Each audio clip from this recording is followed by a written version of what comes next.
আবহাওয়ার খবর জানবো। চট্টগ্রাম থেকে আহসান রিটন রয়েছেন আমার সাথে। আহসান রিটন, ঢাকায় তো গত দুদিন ধরে আবহাওয়া একেবারেই খুবই বৈরী, সকাল থেকে সূর্যের দেখা নেই। চট্টগ্রামের কি খবর? দেখুন, গতকালকে সন্ধ্যা থেকে আসলে আমরা দেখছি চট্টগ্রামের যে আবহাওয়া সেটি বেশ কিছুটা ভারী ছিল। অর্থাৎ গতকালকে রাতে সারা রাত আমরা আকাশ মেঘাচ্ছন্ন দেখেছিলাম এবং আজকে সকাল 6টা থেকে আমরা দেখেছি গুড়ি গুড়ি বৃষ্টি হয়েছে এবং এরপরে সকাল 9টার পর থেকে বলা যেতে পারে যে আসলে মুষলধারে বৃষ্টি শুরু হয়েছে এবং সেই কারণে আমরা দেখছি নগরীর এই যে প্রবর্তক মোড় এলাকা আমরা যেখানটা এখন এই মুহূর্তে অবস্থান করছি, আমরা কিছুক্ষণ আগেও দেখেছিলাম এখানে হাঁটুর নিচে পানি ছিল এবং আমরা দেখেছি এখন থেকে 30-35 মিনিট আগে একটি মুষলধারে বৃষ্টি শুরু হয়েছে।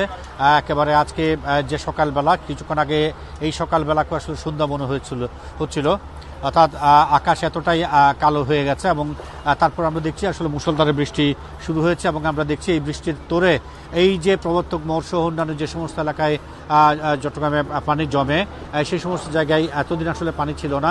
এই প্রবর্তক মোড় এলাকায় আমরা যেটা জানি যে বেশ কয়েকদিন ধরে যে পার্শ্ববর্তী যে নালা রয়েছে সেই নালাগুলো সংস্কারের কাজ চলছিল এবং সেই কারণে নালায় বেশ কিছু মাটি জমে বলা যেতে পারে যে সে নালা বন্ধ ছিল এবং সেই কারণে আমরা দেখছি যে সামান্য বৃষ্টিতেই এখানে জলজট তৈরি হয় এবং আজকে দেখছি সেটি একেবারে বলা যেতে পারে যে প্রবল আকার ধারণ করছে। আপনি আমার সামনে বেশ কয়েকটি মোটরসাইকেল যদি দেখেন এবং দূরে যে সমস্ত রিক্সাগুলো রয়েছে এবং অনেকে রিক্সা করে চলাচল করছেন, আপনি যদি তাদেরকে দেখেন তাহলে বুঝতে পারবেন কতটা ভয়াবহ অবস্থার মধ্যে চট্টগ্রামের এই প্রবর্তক মোড় আছে।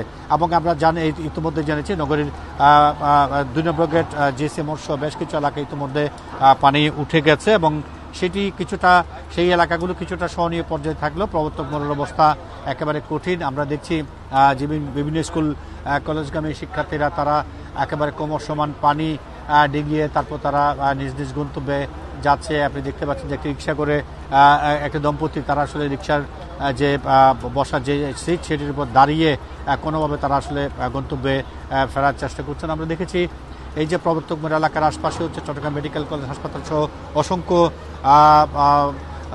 ক্লিনিক রয়েছে। যে সমস্ত ক্লিনিকে লোকজন তাদের স্বজনদের দেখতে এসেছেন, কেউ কেউ জরুরি কাজে এই যে এক জায়গা থেকে অন্য জায়গায় যাওয়ার চেষ্টা করছেন, কিন্তু এই যে পানি, এই যে জলজট সেটির কারণে মানুষের দুর্ভোগ একেবারে চরমে উঠেছে। আমরা দেখতে পাচ্ছি শুধু বৃষ্টির পানি নাকি জোয়ারের পানিও একসাথে, নদীর পানিও একত্রিত হয়েছে? দেখুন, এই যে প্রবর্তক মোড় এলাকা, এটি আমি শুরুতে বলছিলাম যে এখানে আসলে সংস্কার কাজ চলছে, অর্থাৎ শেষ মাথা আপনি দেখছেন লোহার রেলিং দেওয়া হয়েছে। সেই জায়গাটি আসলে বেশ কিছুদিন ধরে সেটি বন্ধ রয়েছে এবং বন্ধের কারণে বৃষ্টি এমনিতে যে সাধারণ পানি জমে থাকে সেটির সঙ্গে বৃষ্টির পানি যোগ হয়েছে, পাশাপাশি সমুদ্রের যে জোয়ার সেটিরও একটি যোগ থাকতে পারে। সবকিছু মিলিয়ে বলা যায় যে আমরা 1 ঘন্টা আগেও এখানে পানি একেবারে হাঁটুর নিচে দেখেছিলাম, সেটি এখন একেবারে প্রবল আকার ধারণ করেছে। আমরা দেখছি অনেক রিক্সা ইতিমধ্যে যে নালায় পড়ে যাওয়ার অবস্থা হয়েছে, কোনোভাবে রিক্সা চালক সেগুলোকে উদ্ধার করেছে এবং আপনি আমার ডান পাশে যদি দেখেন আসলে অসংখ্য গাড়ি যেগুলো সিএনজি, বিশেষ করে সিএনজি কার, সেগুলোর ইঞ্জিনে পানি ঢুকে গেছে এবং সেগুলো যতক্ষণ না এখান থেকে পানি সরছে ততক্ষণ পর্যন্ত আসলে এই গাড়িগুলোকে এখান থেকে নেওয়া একেবারে দুরূহ ব্যাপার। আপনি দেখতে পাচ্ছেন যে রিক্সাওয়ালা তার রিক্সাটিকে বাঁচানোর জন্য সে আপ্রাণ চেষ্টা করছেন। অর্থাৎ ওই পারে মাঝখানে যে ডিভাইডার রয়েছে সেটার ওই পারে যদি তার রিক্সা যায় এবং সেটি যদি কোনোভাবে পানিতে চলে তাহলে সেটি নালায় তলিয়ে যাবে এমন আশঙ্কা রয়েছে শতভাগ এবং সেই কারণে আমরা দেখছি যে তার অন্যান্য সহকর্মীরা তাকে আসলে সহযোগিতা করছেন।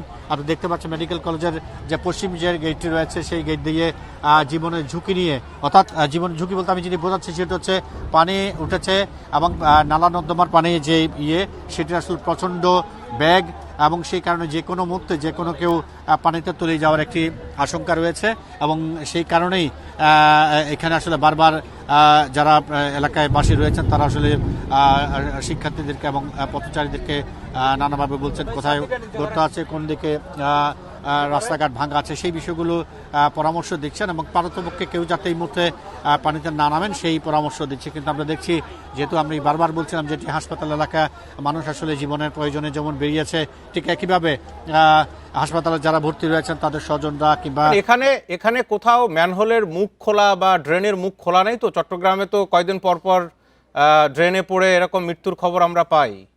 দেখুন ড্রেনের যে ম্যানহোল সেটি তো আসলে অনেক জায়গায় খোলা রয়েছেই, পাশাপাশি আপনি যে লোহার বেষ্টনীটি দেখছেন সেটির পাশেই কিন্তু নালা, সেটি পাশে নালা, এবং সেই নালায় আমাদের কোমলমতি যে সমস্ত শিশু আপনি দেখতে পাচ্ছেন, দুটি বাচ্চা তারা মনের আনন্দে বৃষ্টিতে ভিজছে, পানিতে ভিজছে, কিন্তু তারা জানে না যে প্রতি পদে পদে এখানে বিপদ লুকিয়ে আছে।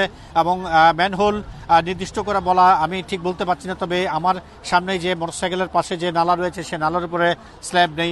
ঠিক পাশাপাশি অনেকগুলো জায়গায় রাস্তার মাঝে মাঝে বিভিন্ন সেবা সংস্থার তাদের যে মঠগুলো রয়েছে সে মঠেও অনেক জায়গায় ঢাকনা নেই, এবং যে নালাগুলো রয়েছে এই নালাটি ছাড়া অন্যান্য যে সমস্ত নালা রয়েছে সেখানে আসলে কোনো রকম বেষ্টনী নেই। ফলে আপনি যেটি বলেছিলেন যে চট্টগ্রাম ইতিপূর্বে বেশ কয়েক দফায় ম্যানহোলের ঢাকনাতে ম্যানহোলে পড়ে কিংবা নালায় পড়ে তলিয়ে যাওয়ার যে ঘটনা সেটি ঘটেছে। আপনি জানেন যে এখন থেকে 3 বছর আগে সালে আহমদ নামে একজন ব্যক্তি, একজন সবজি বিক্রেতা, তিনি চট্টগ্রামের মুরাদপুরে একটি নালায় পড়ে গিয়েছিলেন, এবং আজ পর্যন্ত তার ভাগ্যে কি ঘটেছে সেটি আসলে কেউ বলতে পারছে না।